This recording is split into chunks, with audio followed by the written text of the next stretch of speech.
Bonjour à tous. Tout a commencé en 2011, depuis la désastreuse intervention militaire en Libye sous l'égide des Nations Unies. Depuis lors, plus rien ne va dans le Sahel.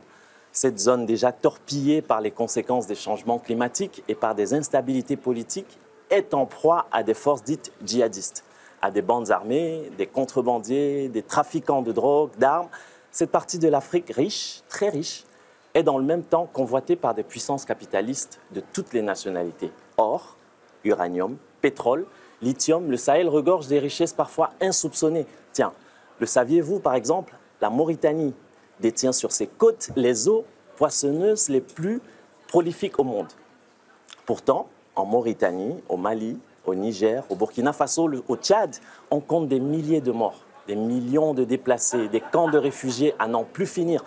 Une misère humaine devenue banale. Pour en parler aujourd'hui, nous sommes au siège de l'une des institutions les plus puissantes au monde, le Parlement européen, accompagné d'une, pas des moindres, Maria Arena. Bonjour.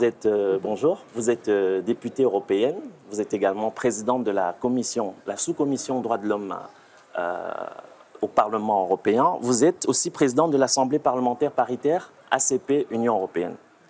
Et pour compléter, vous êtes membre de la délégation des relations avec le Parlement panafricain. Bienvenue. Merci.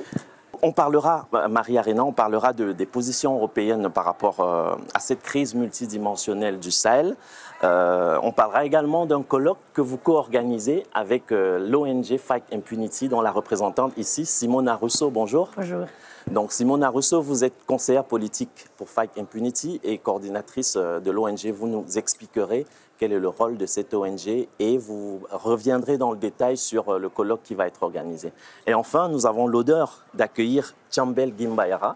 Vous venez du Mali. Oui. Vous êtes journaliste et directeur de publication de La Voix du Sahel.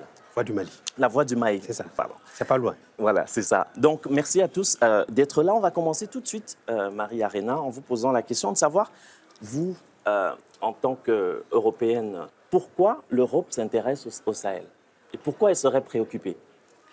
Alors, plusieurs choses, parce que le Sahel et les situations qui sont aujourd'hui vécues par les populations du Sahel sont désastreuses pour les populations elles-mêmes.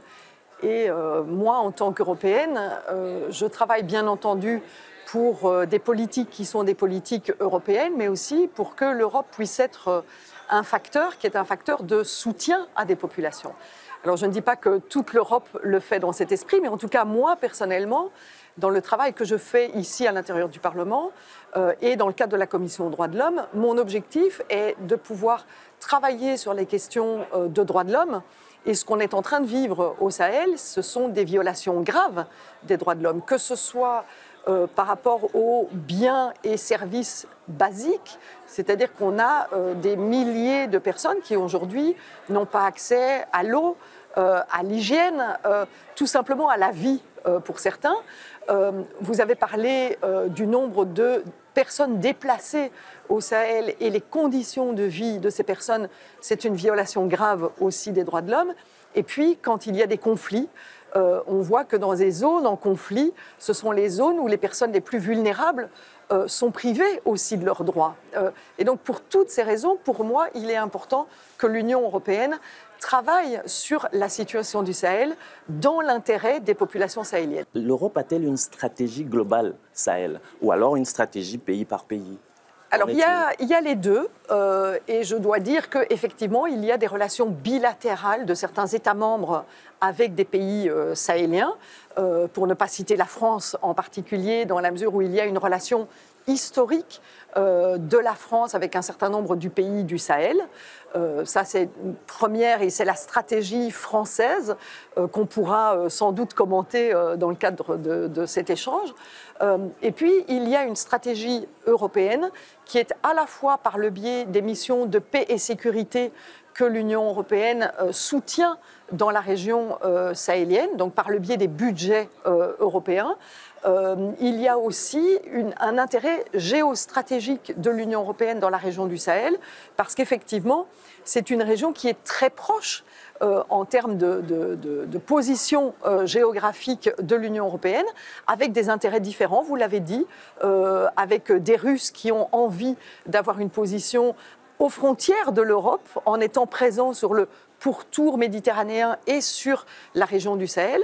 Mais il y a aussi, il faut le dire, des raisons économiques liées à cette région, l'accès aux ressources naturelles.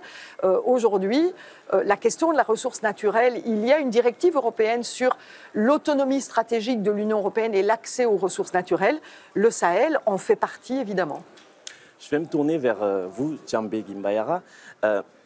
Quand on parle Sahel, a priori, on parle Mali. Et le Mali défraie la chronique depuis un an, depuis l'accession au pouvoir du colonel Assimi Goïta. Est-ce que vous pouvez nous dire, vous qui avez ce regard, vous êtes à la fois dedans et à l'extérieur en tant qu'observateur aussi, qu'est-ce qui a changé depuis un an? Ce qui a changé, le Mali vit une crise multidimensionnelle depuis 2012, depuis l'avènement de la démocratie dans les années 90, ce pays-là est face quand même à des défis doubles. La parole s'est libérée, les formations politiques se sont créées, une vie multipartiste s'est instaurée dans le pays.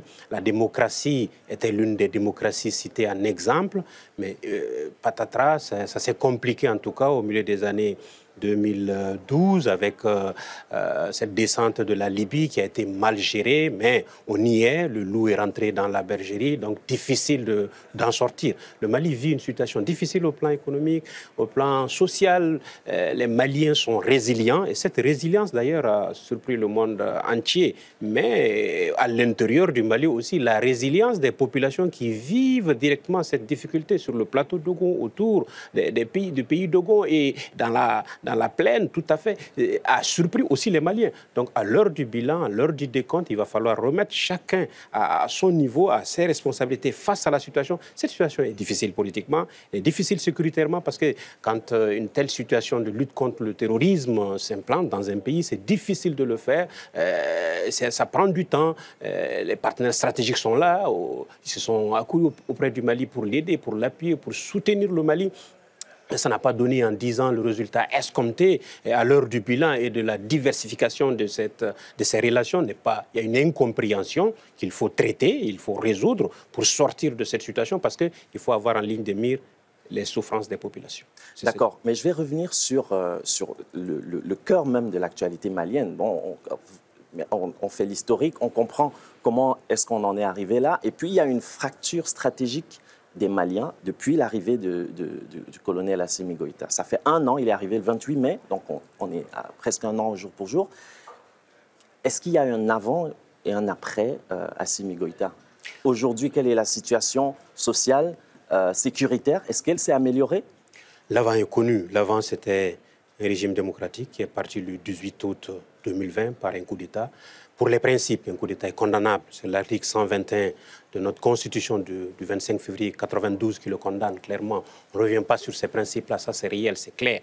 Mais les populations maliennes aussi étaient face à une telle violence, à une telle agression, à la mort tous les jours. Cette situation n'a pas varié, elle n'a pas changé. Les Maliens continuent à payer le prix lourd, autant du côté de l'armée que des populations civiles de cette lutte contre le terrorisme. Mais l'aspect sécuritaire, à entendre les autorités maliennes aujourd'hui, est en évolution face à la diversification. Mais est-ce que cette évolution avec un partenaire qui est la Russie va-t-elle tenir dans le temps? Et on sent aussi un désengagement de l'Europe et du partenaire traditionnel qui est la France. Ce n'est pas normal que la France parte du Mali sur un défi, sur une guerre, sur une incompréhension, sur une rupture des bancs. Ça, c'est difficile, surtout que si ce n'est pas prévu entre les deux autorités, si ce n'est pas traité avec responsabilité, avec stratégie. Parce que le terrorisme, il frappe, il ne fait pas de différence entre une vie, il frappe tout le monde avec la même célérité, avec la même rigueur. Donc, on aurait dû prendre plus, dans mon point, Aujourd'hui, pour les autorités maliennes, la situation sociale, le front est uni, solidaire. Les Maliens se sont réunis parce que c'est la survie. Il faut comprendre, c'est humain. Et cette solidarité, cette malienne, va-t-elle tenir face à la difficulté économique à laquelle on fait face avec le retrait de la France et de ses partenaires européens qui ont malheureusement suivi dans des aspects, Madame le dira, mais il y a une lueur d'espoir qui fait qu'on sent, en tout cas, qu'il y a de l'espoir et que le dialogue reprend. Et seul le dialogue pourra triompher de cette adversité, de cette difficulté. Donc vous parlez du retrait de la France et l'arrêt des collaborations. Mais j'ai une petite anecdote où on a rencontré ici à Bruxelles le ministre Diop, Abdoulaye Diop des Affaires étrangères, qui nous expliquait qu'il y a une position. Les Européens comprennent la position malienne en off, mais quand ils passent en déclaration officielle, ils s'alignent sur les positions françaises. Quel est votre regard sur la stratégie européenne, de manière générale, vis-à-vis du Mali? Ce sont les particularités des relations multilatérales. La diplomatie, les négociations sont de telle sorte que la France, qui est pratiquement à adouber l'Europe, à accueillir l'Europe avec nous, difficilement ce déphasage peut se sentir dans les relations humaines. La France est une puissance, on ne peut pas la combattre sur son terrain, encore qu'on a du mal au Mali de la combattre en Afrique par rapport aux pays qui nous entourent. S'il faut tenir la dragée face à la France, surtout que cette France soupçonne un envahissement de la Russie. Tout ça relève d'une incompréhension parce qu'avec la même France, c'est des liens de sang, c'est des liens historiques, c'est des liens, on a plus de 300 000 Maliens officiellement qui vivent en France, qui y habitent, des élus français d'origine malienne qui vivent. Donc, irréversiblement, ces populations sont liées, ces deux nations sont liées. On ne peut pas rompre, le ruban ne peut pas être rompu entre la France et le Mali. Socialement, cette vie doit continuer. Il y a une difficulté qui est à signaler, qui est à noter entre les deux autorités aujourd'hui. C'est une incompréhension, c'est regrettable. Et cela, ce sont les populations civiles. C'est les Maliens dans leur ensemble, les 20 millions de Maliens qui payent les prix forts, chers, face au désengagement de l'Europe d'une part, de la France elle-même, sur une rupture, sur une incompréhension terrible que cela se fasse. J'ose espérer qu'on est au bout du tunnel, qu'un jour ou un autre, on va reconsidérer ces positions-là et s'asseoir, discuter d'égal à égal, préserver l'acquis et surtout préserver et éviter que les populations ne continuent à souffrir. Simona Russo, avant de vous passer la parole, Marie-Arena, l'Europe s'aligne sur les positions françaises par rapport au Sahel? Alors, je pense que la France a un rôle important, bien entendu. D'une part, elle est présidente du Conseil aujourd'hui et donc elle représente aujourd'hui la voix du Conseil européen. Donc ça, c'est une première chose. Et la deuxième, on l'a dit, il y a de la part de la France une connaissance historique de la région. Et donc, c'est important de s'appuyer sur une connaissance historique de la région. Maintenant, je pense qu'il est important que la relation de l'Union européenne, voire de la France, doit changer de logiciel vis-à-vis de sa relation avec l'Afrique en général et le Sahel en particulier. Il est important, et je suis tout à fait d'accord avec ce qui vient d'être dit, de comprendre les changements qui se sont opérés dans cette région et de revoir une stratégie de partenariat avec cette région, dans l'intérêt des populations. Je ne suis pas, moi, d'accord avec une forme d'embargo vis-à-vis du Mali. Pourquoi ? Parce que ce sont les populations qui payent le prix de cet embargo. Mais n'oublions pas que cet embargo a été décidé par la CEDEAO.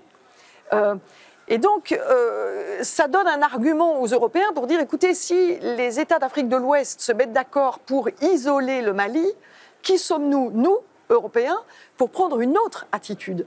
Et donc, il y a là un jeu qui se passe entre les États de la CEDEAO, entre l'Europe, entre la France, qui, je pense, mériterait d'être discuté à livre ouvert, ça ne veut pas dire publiquement, mais en tout cas à livre ouvert, avec des personnes de bonne foi, pour rétablir un dialogue. Je pense que quand on ferme la porte du dialogue, on ne trouve pas de solution. Et donc, il est important de réouvrir le dialogue. Je comprends les conditions de l'Union européenne, de M. Borrell, qui dit « Il est difficile pour nous de nous engager dans une mission de paix et de sécurité au Mali, quand en même temps, nous savons qu'il y a des mercenaires russes qui ne partagent pas les mêmes standards que nous sur le territoire. » Et donc, il y a là matière à discussion. Et je comprends quand on voit ce que la Russie fait aujourd'hui en Ukraine, quand on voit ce que la Russie a fait en Syrie, quand on voit ce que la Russie fait ailleurs, ben, il y a question. Alors vous allez me dire, est-ce que vous avez été, vous, sans tâche par rapport à vos actions militaires quand il s'agissait de la Libye? Non, que du contraire. Et donc moi je pense qu'il doit, et je suis de celles qui pensent qu'il doit y avoir des enquêtes menées sur toutes les violations de droits quand il y a conflit. Que ces violations aient été faites par des armées européennes ou par des armées russes ou autres. Alors, vous avez parlé de réouvrir le débat. C'est peut-être ça, la démarche de Fight Impunity. Vous avez prévu un colloque du 27 au 28 juin que vous co-organisez avec le groupe social-démocrate et vous, Maria-Arena, à Nouakchott, en Mauritanie. D'abord, est-ce que vous pouvez nous parler de votre ONG Fight Impunity et pourquoi ce colloque? Bon, tout d'abord, merci beaucoup pour cette invitation et pour nous donner l'opportunité de présenter le colloque sur le Sahel et de présenter notre organisation. Donc, Fight Impunity, c'est une organisation qui est basée à Bruxelles. Il y a 3 ans, qui a été fondée par Pier Antonio Panzeri, qui est un ancien député européen et aussi l'ancien président de la subcommission des droits humains et qui, justement, a bien vu qu'il y avait la nécessité de fonder une organisation qui allait s'occuper des questions liées pas seulement à l'impunité, nous on aime bien dire aux impunités, parce qu'il y a plusieurs types d'impunité. Et aussi, on se bat pour la promotion du principe de accountability et aussi la promotion de la justice transitionnelle. Donc ça, c'est le cœur du travail de Fight Impunity. On est très déterminés. On est presque arrivé à la date de notre conférence. Comme vous avez bien dit, c'est le 27 et le 28 juin à Nouakchott. Et, comment ça va se dérouler de manière pratique? Oui. Qui va intervenir? Donc, l'idée, c'était justement faire quelque chose là-bas, toucher avec main le terrain, en fait, parce que et c'est ça l'esprit qui nous guide un peu tous. Donc, c'est pas que nous, d'ici, on doit discuter des questions qui sont là-bas.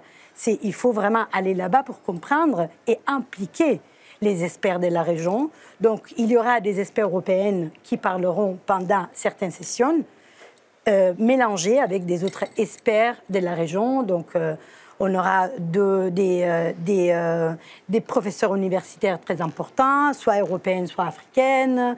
On aura des experts comme Omar Keïta. Il y aura des femmes incroyables qui, oui, exactement, qui font un travail excellent dans la région. Donc, plus ou moins, ça, c'est la manière dans laquelle on a pensé ce colloque.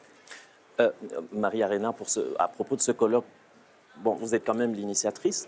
Et qu'est-ce qu'on peut attendre politiquement est-ce que c'est un colloque, un de plus, une réunion de plus, réflexion de plus? Qu'est-ce qu'on peut tirer de ce colloque?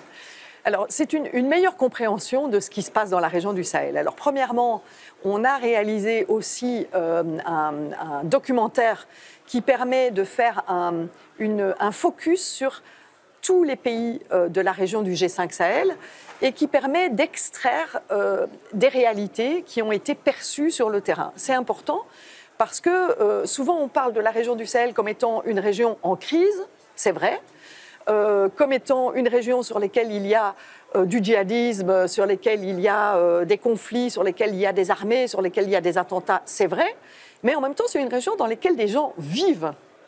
Et donc on a voulu voir comment les gens vivent. Vous avez parlé de la résilience.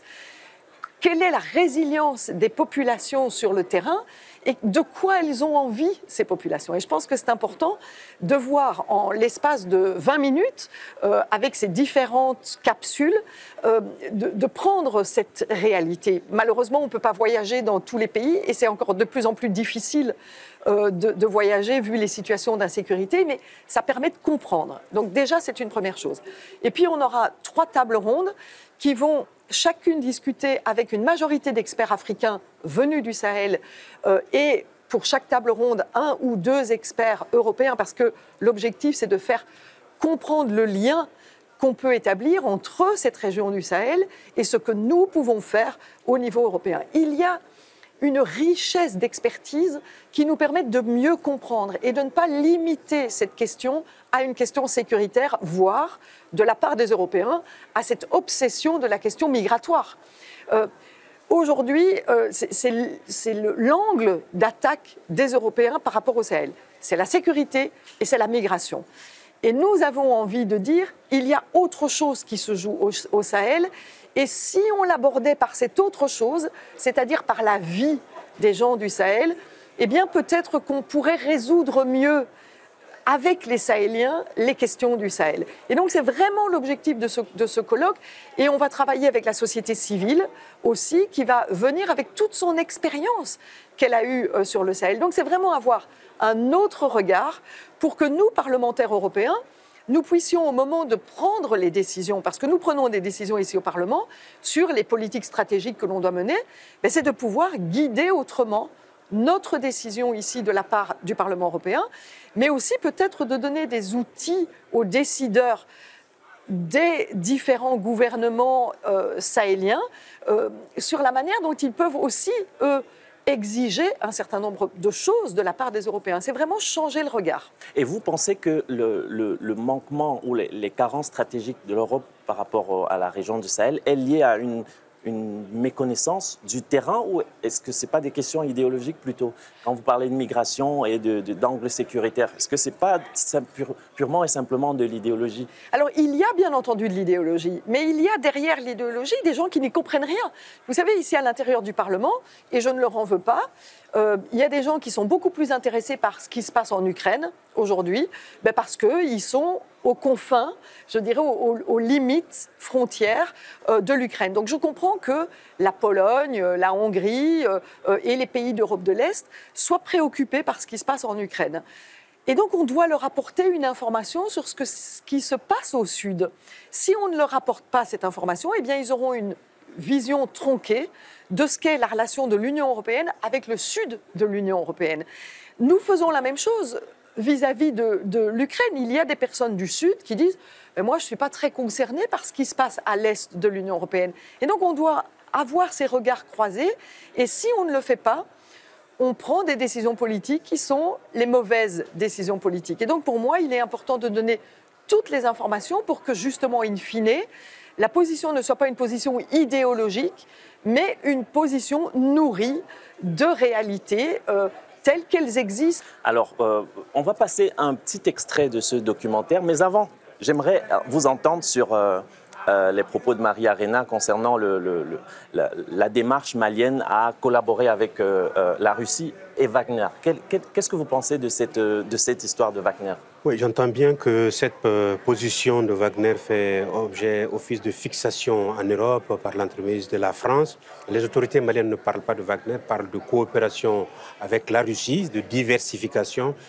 Cette diversification, malheureusement, ne devrait pas arriver à rompre la coopération avec la France et avec l'Europe. Dans son sillage, Madame le rappelait à juste titre d'ailleurs que ça coïncide, malchance pour le Mali, avec une présidence de l'Union européenne par la France. C'est vrai que le leadership de la France n'est pas contestable et c'est un leadership aussi qui s'exprime au sein de l'Europe, mais que cela advienne à un moment où les Maliens veulent diversifier, veulent se battre pour sortir de cette tanière tendue par les djihadistes et que l'Europe ne comprenne pas cela, que la France ne comprenne pas cela, qu'on s'enferme, que ça conduise à une rupture, à un départ précipité sans préparer. C'est au détriment des populations, c'est au détriment de la sécurité dans ces zones-là et de la paix dans ces zones, surtout que si ce n'est pas dans un agenda bien déterminé, voire également que les fonds de l'Europe, la formation de l'Europe s'arrête à ce niveau-là également. C'est regrettable. Je crois que la lueur d'espoir reste que l'Europe est prête à accompagner le Mali. Pas plus tard que le 17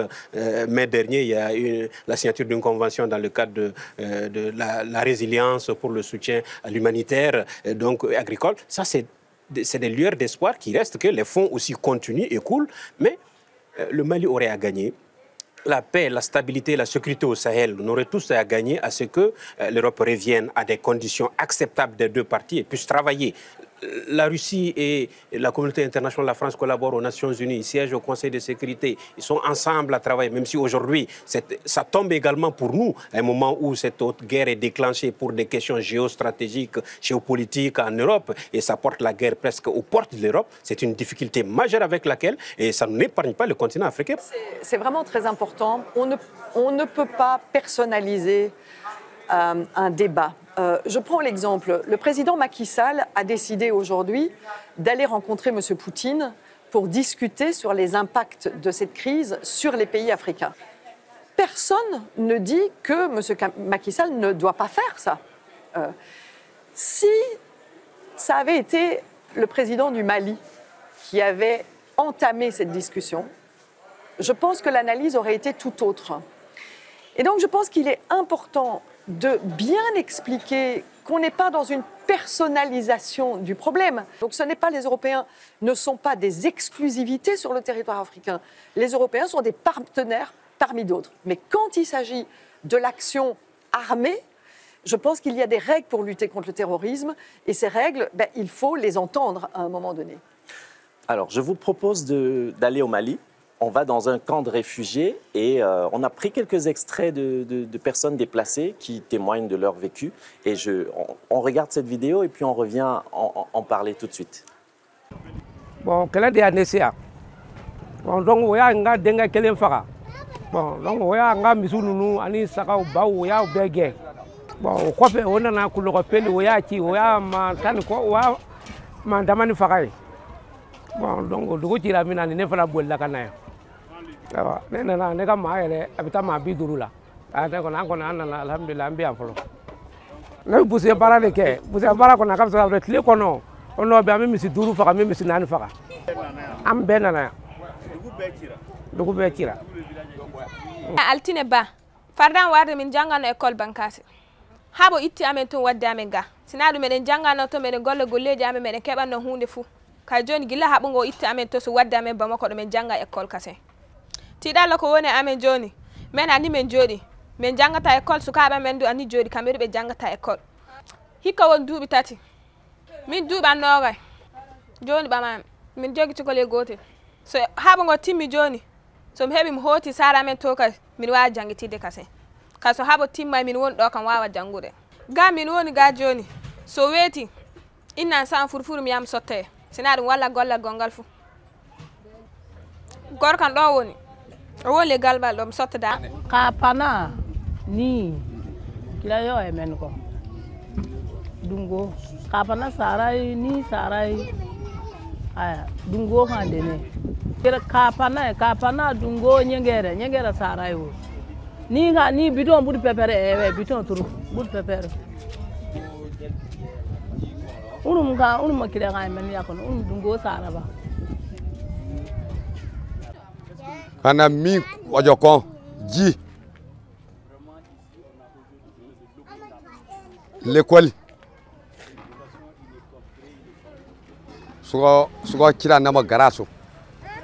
De retour sur le plateau, j'ai envie de vous demander, Simona, qu'est-ce que ça vous évoque? Qu'est-ce que ça crée en vous comme révolte? Et puis surtout, est-ce que vous pensez qu'il y a une responsabilité de la société civile européenne dans tout ce qui se passe?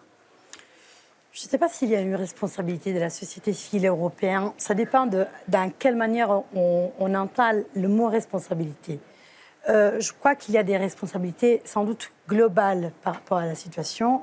Et bien sûr, la vidéo, c'est une vidéo qui touche et qui explique très très bien c'est quoi les besoins de la population malienne dans ce cas, parce que c'est fait au Mali. Je crois que la société civile, comme beaucoup d'autres acteurs, joue et doit jouer un rôle significatif, et c'est la raison pour laquelle on fait ce colloque en Mauritanie. Donc, la société civile qui doit s'accompagner des institutions et de la société civile surtout qui se trouve là-bas, parce que c'est aussi, ils sont des acteurs principaux qui nous expliquent aussi vraiment, comme je disais, c'est quoi les besoins de cette région, en fait. Thiambé, c'est chez vous que ça se passe. Oui, qu'est-ce que vous en pensez? Et puis, les responsabilités africaines dans tout cela, responsabilités des dirigeants. On parle ici des rapports avec l'Europe. Est-ce qu'en finalement, ce n'est pas qui paye qui décide? Et l'Afrique, le Mali, ces pays-là sont dans l'incapacité de payer ou de constituer les capitaux nécessaires pour leur autonomie même stratégique. Est-ce que ça ne se résume pas à ça finalement? C'est regrettable, c'est triste de voir qu'on en est réduit à cela. C'est les conséquences des conflits, des guerres. Ces populations vivent cette situation depuis plus de 10 ans. C'est pourquoi on s'est dit qu'au Mali, les autorités se disent qu'à un moment donné, il faut faire le bilan avec la coopération, collaboration avec l'Europe. Ça n'a pas marché. Qu'est-ce qui fait que ça n'a pas marché? Pourquoi militairement ça n'a pas marché? C'est vrai qu'il y a beaucoup d'efforts, beaucoup d'investissements, de formation, de suivi. C'est vrai, on ne peut pas nier sur ça. La première responsabilité, celle des autorités maliennes. C'est aux Maliens de donner un espoir à ces populations. C'est aux Maliens d'aider les Maliens. C'est aux Maliens de venir au secours des Maliens. Mais avec l'avancée de la désertification, avec la rareté de la pluie, avec toutes les conséquences qui s'ensuivent sur le terrain, la situation est de plus en plus complexe, avec 10 ans de guerre et de conflits interminables, avec cette situation post-pandémique du monde pratiquement qui a tout arrêté, avec la crise mondiale. Le Mali, un pays continental sans accès sur la mer, qu'est-ce qu'on peut faire sans les pays environnants, avec le récent départ? Mais on voit quand même qu'il y a toute une solidarité à visage, à double langage avec l'Ukraine. On a mobilisé, c'est vrai, c'est une difficulté majeure. L'Afrique doit aussi aider. Mais si on tant soit peu les montants mobilisés en si peu de temps, si on pouvait faire un tiers pour le continent africain, ça pourrait aider. Mais on ne veut pas aussi la main tendue. Il faut en faire quelque chose. Il faut que nos autorités soient conscientes que personne ne changera le Mali à la place des Maliens. Personne ne viendra faire l'Afrique, bâtir l'Afrique à la place des Africains. La jeunesse est consciente de cela. Elle est résiliente, elle se bat.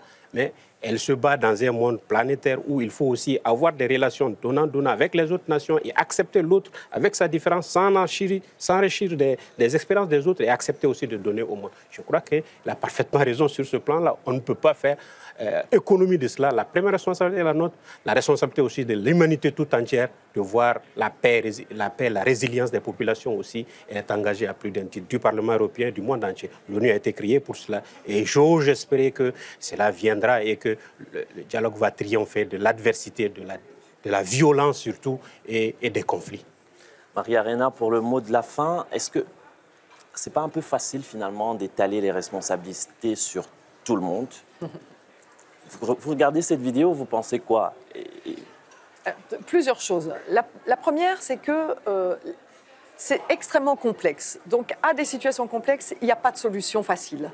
Et donc, on l'a dit, il y a des situations historiques de la région du Sahel qui a toujours été une région où les populations sont en relation de tension dans cette région, pour diverses raisons. Avec des pratiques, par exemple, d'agriculteurs et d'éleveurs, avec des pratiques de gens nomades sur la région. Donc, c'est une région qui, de manière historique, a toujours vécu des moments de tension. Ces moments de tension étaient réglés, historiquement parlant, par le dialogue, par des traditions qui permettaient d'apaiser, parfois avec des crises entre les populations, mais malgré tout des mécanismes qui permettaient le dialogue. Et puis il y a eu une forme de globalisation qui a, par le biais des approches externes de ces pays, qui est venue soutenir un camp ou un autre. Et donc qui a donné un avantage à un camp sur un autre, qui s'est senti plus supporté par les capitales locales, et qui se sont vus armés, alors qu'avant, les conflits se géraient entre communautés dans le dialogue, ils se sont gérés par les armes, et ça s'est infiltré aussi avec le manteau religieux, c'est-à-dire qui a apporté non pas le conflit communautaire entre communautés vivant sur des territoires, mais un conflit religieux, mais qui n'en est pas en fait. Et donc, c'est ajouter de la complexité dans cette région. Donc, il est difficile d'apporter une réponse simpliste qui est la réponse sécuritaire. On doit apporter des réponses complexes à cette région. Et c'est notre objectif, c'est ce qu'on doit faire. Et à ça vient s'ajouter la question des ressources. Parce que plus c'est en conflit, plus les multinationales ont facile à aller vers les ressources. Et donc, il faut aussi que le comportement de nos multinationales soit des comportements vertueux. Si ces multinationales sont là pour occuper le terrain, pour prendre les ressources, pour corrompre les gouvernements, alors c'est ce qu'il y a aujourd'hui. Donc on doit aller vers les complexités, apporter des soutiens aux communautés locales, mais on doit aussi garantir que les multinationales qui vont aller chercher les ressources, et elles vont continuer à le faire, le fassent de manière vertueuse. Et ça, c'est notre rôle aussi au niveau européen. On est en train de travailler sur une législation qui s'appelle la responsabilité des entreprises, qui rendra responsables des entreprises européennes qui ne respectent pas les droits de l'homme et les droits environnementaux au niveau local. Donc c'est tout ça. Donc on a des co-responsabilités dans ce qui se passe aujourd'hui dans le Sahel, mais aussi dans d'autres régions du monde. En tout cas, il est important, vous l'avez dit, d'en parler, d'ouvrir le dialogue et d'inclure tout le monde dans le dialogue, même, même des camps qui seraient a priori opposés idéologiquement à soi-même. Donc on se donne rendez-vous du 27 au 28 à Nouakchott pour un colloque spécial Sahel axé sur le développement, la sécurité et la gouvernance dans la région. Et qui sera accessible par Facebook. Et donc, il y aura des Facebook Live organisés. Donc, si vous ne pouvez pas être à Nouakchott, eh bien, branchez-vous sur les réseaux. Merci à tous. Merci. Au revoir. Merci. Merci.